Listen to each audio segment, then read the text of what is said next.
And good afternoon, everyone, and welcome to Peak Policy. I'm Chris Cargill, the president of Mountain States Policy Center, and we're glad to have you with us for the second time today to give you a preview of the upcoming legislative sessions, not only here in Idaho, but across the region as well. We'll be talking with our friends in Montana and Wyoming and Washington State as well. But as most of you have probably seen, we've had the opportunity to talk with several members of the legislature so far in Idaho, and we're going to have a whole bunch more over the coming months as we lead up to the start of the legislative session, which is on January 6th. Hard to believe we're only about a month away from the start of 2025. Just a couple of quick notes. If you go to mountainstatespolicy.org, you can look at our schedule of all the different peak policy programs that we have coming up. You'll also see our different events that we have coming up throughout the region. And the one that I really want to make sure we highlight today is our Idaho poll release, which will be on December 12th at the Grove Hotel.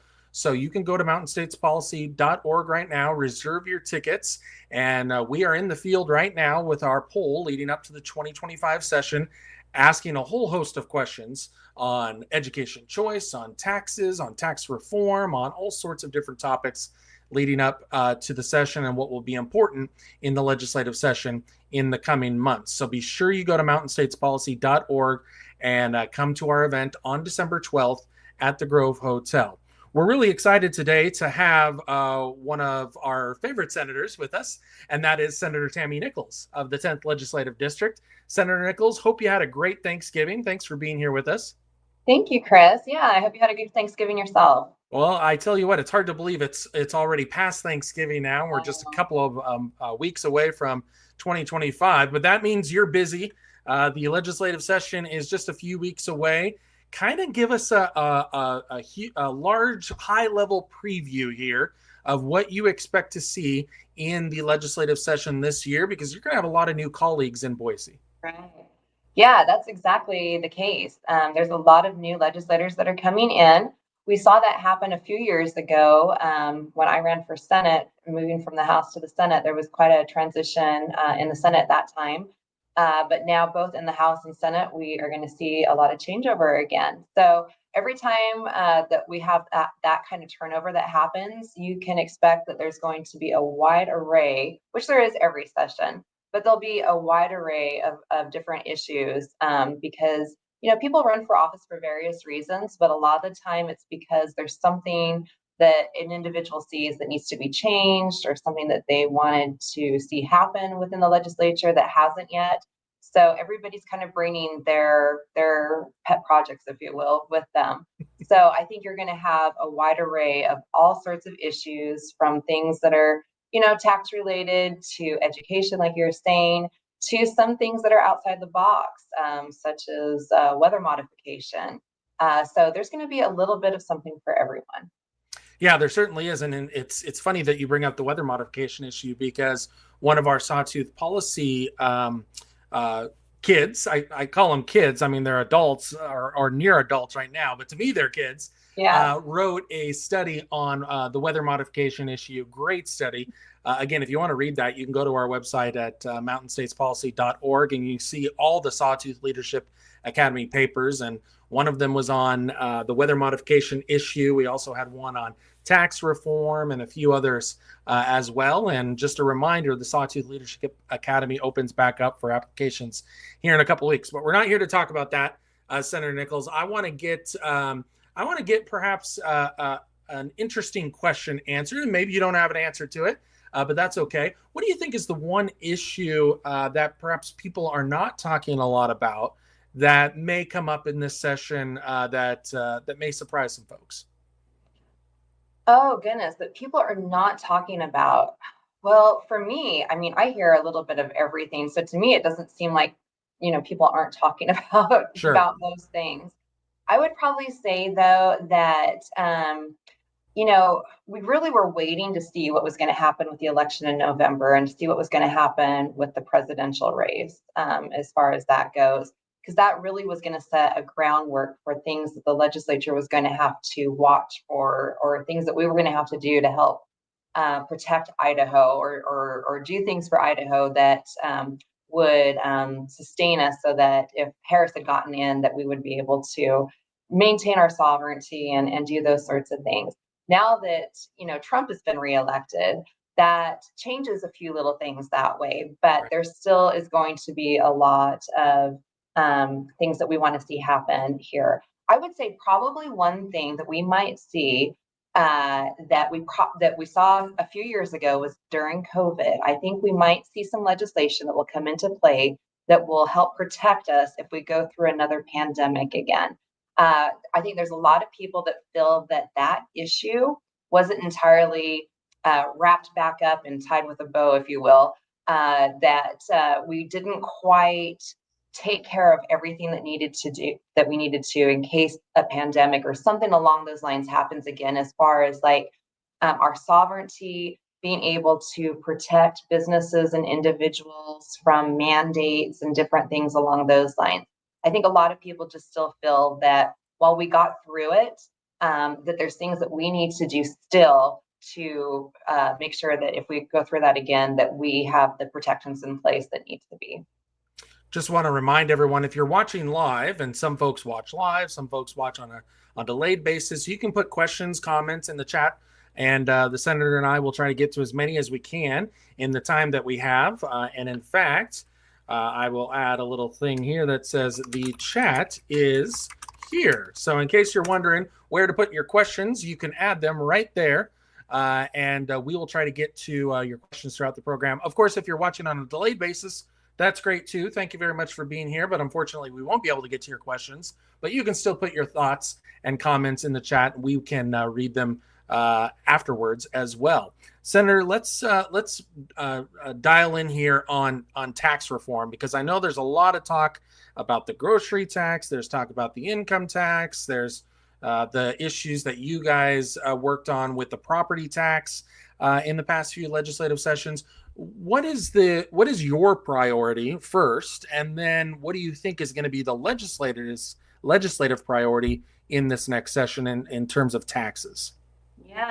Yeah, taxes are one of those things, regardless of who you are, they impact you. I'm for any type of lesser tax or tax relief. So I support anything that can bring that about. The grocery tax has been something that and I myself have ran legislation on it in the past. So you'll probably see a push on that. But when I'm talking to people, the tax that comes up the most often still is property tax. Now, because of legislative efforts that we've done in the past couple of years, we are seeing a continued reduction in most people's property taxes here in the state. In fact, I just got my tax bill just the other day, and my taxes went down, which was a great thing, because that was what we wanted to have happen. But I think there is still a desire for continued property tax relief. And really, it's one of those taxes where you have a home, you never truly own your home. Even if you pay it completely off, you still always owe taxes. And so even say you fell behind on your property taxes, even $20, $50, $100, the government can come in and still put a lien on your property and take your property away from you, even if your house was already paid off. And to me, that is a horrible tax to have that follows you for the rest of your life. Even when you pass away and say you leave your home to your kids or what have you, they still have that burden that falls upon them. So I still hear from people in my district and throughout the state that property tax is what they want to see kind of abolished, really. I know there's Senator, can I ask you a follow-up on that? So Sure. how do you do that? Because as you know, the property tax isn't the state's fault. I mean, you guys get so much of the blame on the property tax, and yet quite often, if you want to see who's increasing the property taxes, you either need to go to your city or your school district or your county, or you need to look in the mirror because you're the one who's voting for some of these things as well. So I mean, how do you balance that when really you guys don't have much of a say on the local property tax front, unless you were to just say, no property taxes whatsoever? Right. Yeah, it is. It's kind of a finicky thing to try to do. And there's a few different ways that you could go about it. And you're right. I mean, the state does not collect property tax. That's done at the local and county levels. But one thing that we can do is we could look at, just letting the cities and counties just go ahead and say, okay, any of the property tax. And I've heard of some areas doing this in other states where the state has basically stepped out of that role of giving money to the counties and cities and just said, your thing is property tax, and you're going to be able to, whatever you take, the state is not giving you any more money. It's whatever you collect property tax wise. Now, that's not really what we want to see happen, but you'd have to have a shift of some sort. So if you were able to just get rid of property tax, you would probably see sales tax go up, or you would see a change in income tax, or one of the other many taxes that we have. But that really would be the only way. We don't want to financially burden the cities and counties. We want to make sure that they're able to take care of those things that they need to. But budgets drive taxes, and that's just the way that it goes. So, but we are able to help alleviate some of that, and we would have to work with the cities and counties to really facilitate something if we were truly to get rid of property tax, or at least maybe look at an age where, like our seniors, say 65, 70, 75 years old, when they get to that point, that maybe there is a no tax for them on their properties at that point. So it is something that does take a lot of you have to get the different people to the table, and it does take a lot to try to facilitate something like that. But that is the number one that I see. And some of the other states, they have that very thing that you're talking about, where it's, if you're a senior citizen or whatever, you can be exempt or get a reduction in your tax bill as well. I'm sure you have a copy of this, Senator. We sent one to your house, and if you're wondering what this is, it is our Mountain States Policy Manual, which has a lot of different ideas and research and recommendations on policy issues, not only here in Idaho but across the region.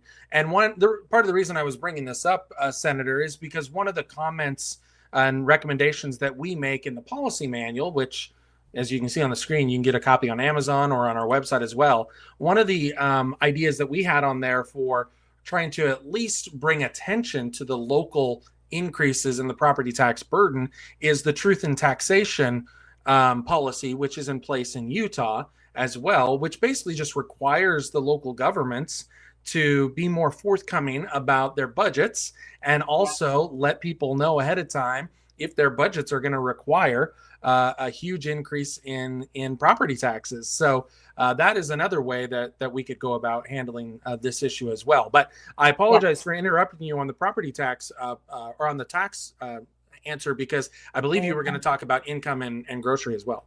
Yeah, well, we've lowered the income tax over the last couple of years, and I feel that there's probably going to be another drive to facilitate lowering that again. So yeah, I think with all the different taxes that we have, that those are probably going to be the top three that you'll see any type of push on. Is going to be something that we can do on property tax again. Lowering the income tax threshold, and then a push on either getting rid or lowering the grocery tax. We're talking with Senator Tammy Nichols of the 10th Legislative District in Idaho. Again, if you have any questions or comments, put them into the chat function, and we will get to them throughout the program today. I want to thank everyone who's watching on X, on LinkedIn, on Facebook, on YouTube. And make sure you tell your friends where they can find the program as well. Senator Nichols, let's talk now about education. I know you are one of the biggest education reform advocates in the legislature. You have introduced a lot of different pieces of legislation to try to expand education choice, which is, of course, a big priority of Mountain States Policy Center as well. Again, do you have a preview or a prediction on what's going to happen? I hate to put you on the spot on predictions, but a preview of what's going to happen with education choice in the next session. It's been a passion of mine. Education is what actually got me into the whole political realm to begin with, when Common Core was coming in. And I still have a passion for education. And so when we first brought Senate Bill 1038, which was our school choice, just kind of throw it to the moon and see what we could, see what kind of feedback we got. But that was really the first big time that in Idaho that we really had that conversation about what education choice is and how to facilitate that. We learned a lot from that experience. So yes, I think we're going to see a push for some sort of a school choice. I would feel that we probably will see it in a few different types of pieces of legislation. Probably a tax credit will probably be coming forward. We'll probably also see another ESA attempt. And then there's probably going to be some variations of both of those. But I think we'll have enough people that are elected now into the legislature that are also supportive of school choice and bringing some sort of bill that where the money will follow the student, or where families can get tax credit back from their education dollars that they've spent. So I do think that we're going to be able to get that done this next session. And I think we'll see a few different pieces of legislation that will help to facilitate that.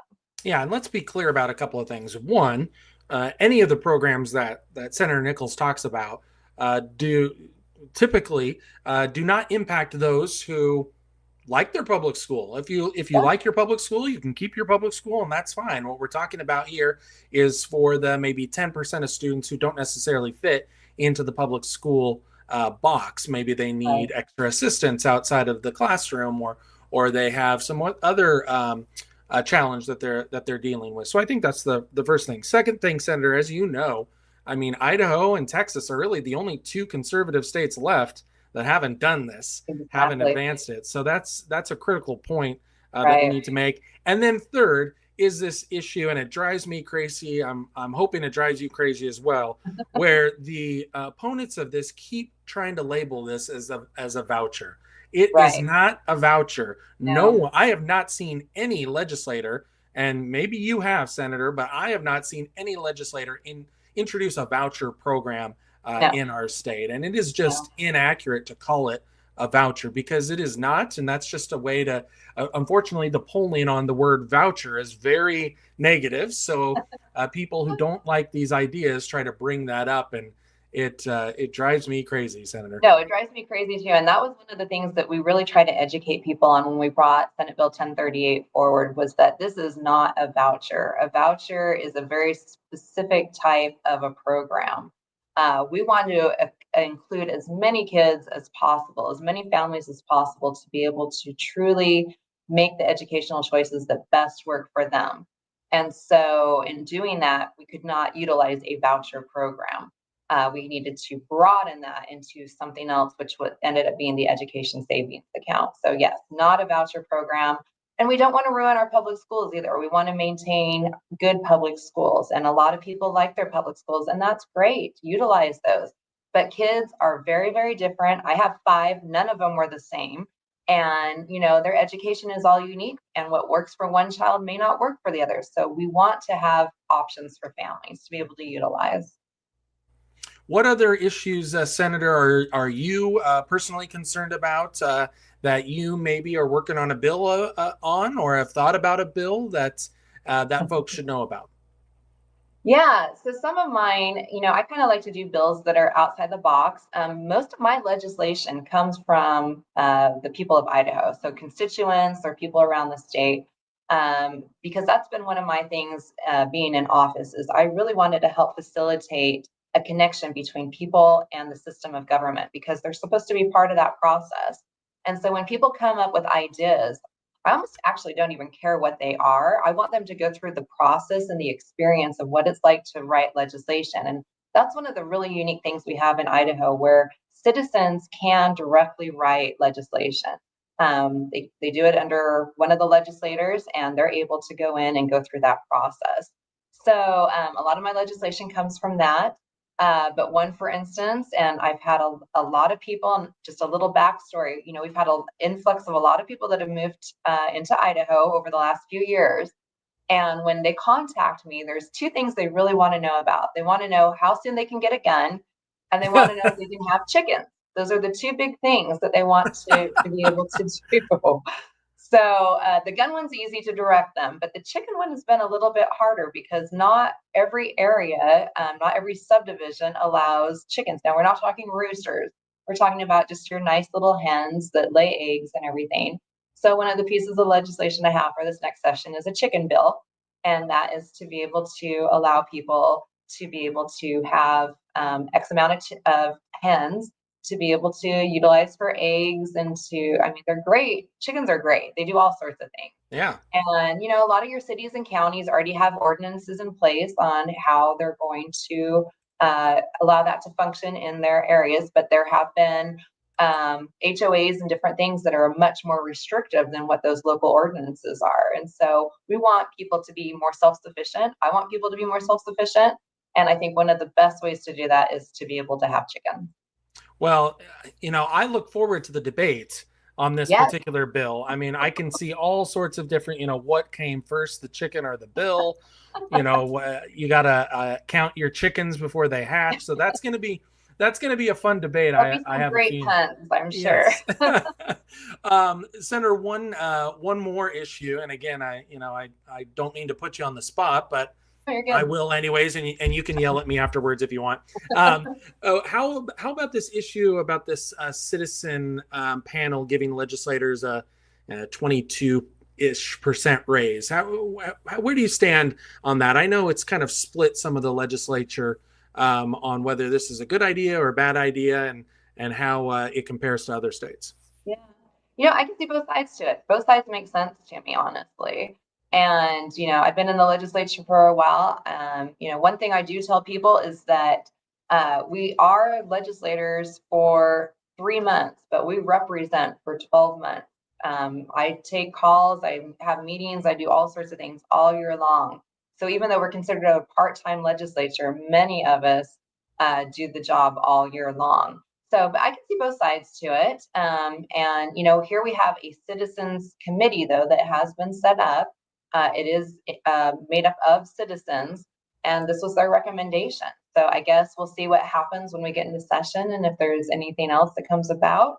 Yeah, right now I can see both sides to it. So it's interesting when you look at some of the other states and what their salaries are for legislators. It is, Idaho's getting a pretty good deal compared to some of these other states. Yeah, I gotta tell you. And because, as you say, yes, you're only in session for maybe 3.5 months of the year, but the work continues throughout the entire year.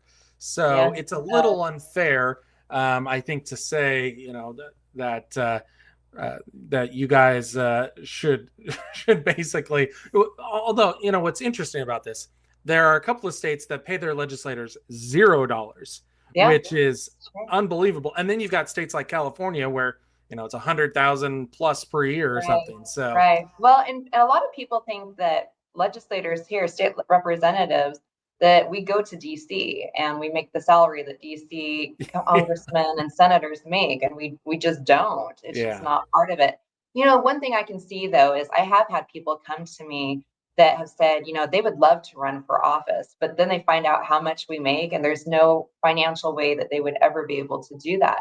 So it does segregate a section of the population from being able to pursue the possibility of running for office, because we don't make that much, and you have to either be retired or have a really good way to be able to supplement your income, or have a boss or a job that will allow you to take the time off that you need to be able to be at the legislature.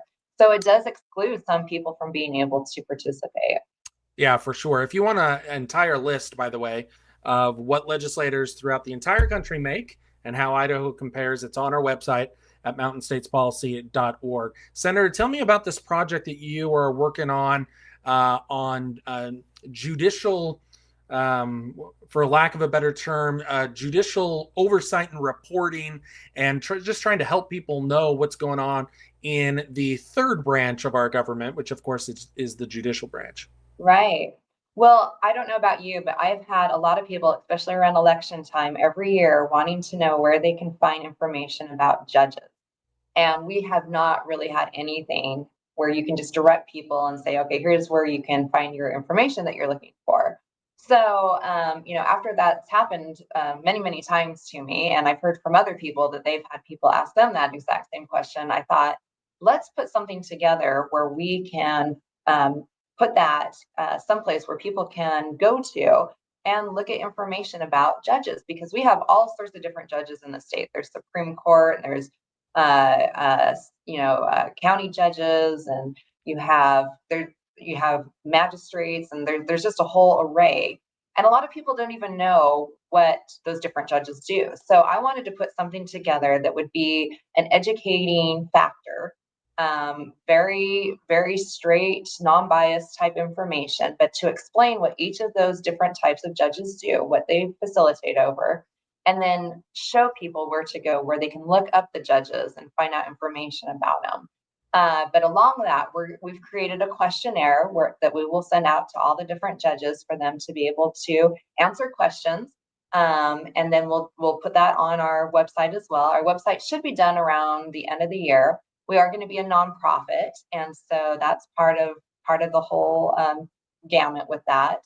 But I'm really excited about it because I think it'll help to connect that piece that's been missing in the puzzle of where can you find that information. So it's called the Idaho Bench Project, and we'll be getting some social media and everything put together on it as well. But mainly it'll be the website that will help to give that information and where people can find out about the judges in their area and in the state.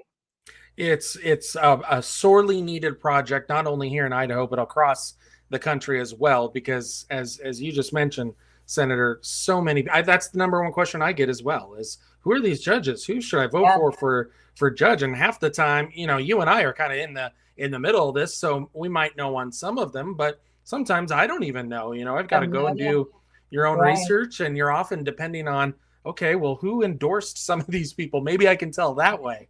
Right. Well, and most people don't even realize that a lot of judges are appointed first. So they don't even run for office initially. They're appointed.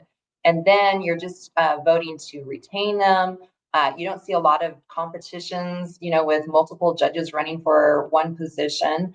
But, that's really what we wanted to start kind of shining that spotlight on. And these are who the judges are. These are some of the cases that they've tried. This is some of their background. Just give information so that people can make informed decisions on when they're going to vote for judges. Senator Tammy Nichols is with the 10th Legislative District. And I always say, whoever's on the program, that you have the most beautiful legislative district in the state. But I've said that a couple of times already today, so you'll have to forgive me. Senator Nichols, thanks so much. We will see you in Boise during the legislative session. And if I don't talk to you before then, have a Merry Christmas. Thank you, you too. Again, just a reminder that the Idaho poll release will be on December 12th at the Grove Hotel. We're asking all sorts of questions here on education choice, on the state of the state, on which tax we should be reforming and cutting next. So go to mountainstatespolicy.org, get your tickets. And don't forget as well about our spring dinner coming up in Coeur d'Alene with Judge Janine Pirro. It's on April 11th at the Coeur d'Alene Resort. You can get tickets now on our website, mountainstatespolicy.org. They are a discounted price between now and the end of the year. So maybe you're looking for a Christmas present or something that you'd like to get one of your friends or family. You can get them a ticket to see Judge Janine in Coeur d'Alene on April 11th. Again, we want to thank Senator Nichols for being with us and you as well here on Peak Policy. I'm Chris Cargill. For all of us at Peak Policy, thanks very much for being here, and we will see you next time.